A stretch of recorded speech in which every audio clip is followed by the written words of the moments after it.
Bonjour à tous, je me présente, Florian Bruyot, Société Ultimate Fishing, en direct de la porte ouverte du magasin Pêche Passion à Saumur. Donc je vous parle d'un petit shad de chez Madness, le Bakura Shad.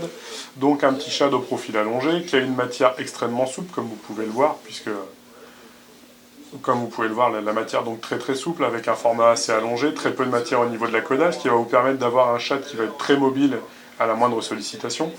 C'est un shad qui est aussi donc gavé d'attractants, comme vous pouvez le voir, la matière est relativement grasse. C'est un attractant qui est donc aromatisé au poisson. Donc c'est un petit shad que je vais utiliser principalement pour pêcher le sandre, que je vais utiliser soit gratté, soit en linéaire. Et donc pour ce faire, je vous ai sélectionné deux petites têtes plombées que je vais utiliser. Donc je vais utiliser sur ce petit shad une tête un peu classique, une tête ronde. Donc ici une tête SV61 de chez Decoy.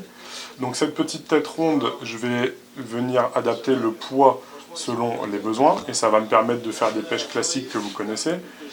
Et je vais aussi l'utiliser d'une autre manière qui va peut-être que vous ne connaissez peut-être pas, qui est donc un montage J-Rig, donc toujours de chez Decoy. Donc qu'est-ce que le J-Rig?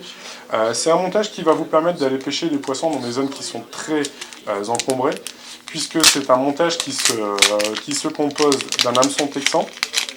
Donc l'hameçon texan qui va vous permettre d'éviter les accros.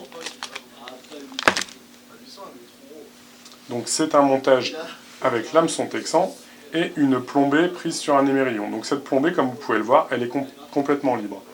Donc vous allez venir monter votre shad de manière classique, comme sur un hameçon texan classique, c'est-à-dire en prenant votre leurre, vous allez piquer sur la tête, ressortir très court derrière, le faire glisser jusque sur l'avant de l'hameçon.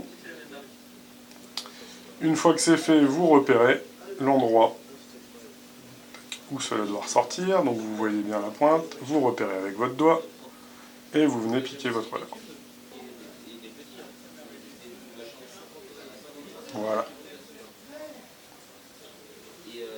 Donc l'avantage de ce montage, l'hameçon est camouflé dans le leurre, ce qui va vous permettre de passer dans les branches ou dans les herbes sans accrocher. Et le deuxième avantage, c'est que le petit lest mobile devant va vous permettre de venir gratter le fond, gratter dans les pierres, gratter dans les obstacles.